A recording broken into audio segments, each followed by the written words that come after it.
I'm Matt Vice, and I'm with MVCC, that's Mathew Vice Clothing Concepts, and I'm a fashion designer. Right. So Matt, how long have you been doing this? I've been kind of doing this off and on for about 5 years. Company's been around now for 2. First thing was showing in Lansing, Michigan 2 years ago, February. What got you motivated into actually making a line and saying, forget it, now it's my turn? Well, first I started doing this, but I started actually in menswear. I don't anymore, but I started just because there was a lot of things that I kind of thought that, I'd like to wear, but didn't exist out there. And I had my mother actually make them as she sewed, and eventually she kind of got fed up making them. She says, if you want all this stuff, you do it.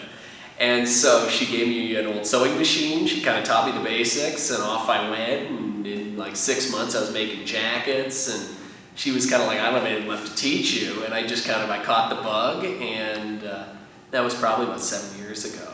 And since then, I've just, I found that women's wear gives you a little more flexibility. You can kind of create, it gives you a little more, maybe, there's a little more art to it. You can, create, this concept that you wouldn't be able to with men, or at least not as easily.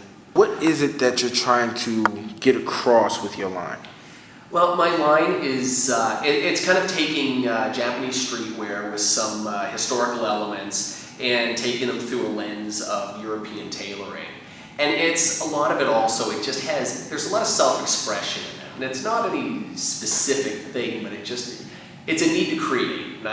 Fashion, it's an art. It's a lot of people look at it a little differently than like fine art because you're kind of creating a product to sell. But for me, it really is artistic expression that kind of drives me.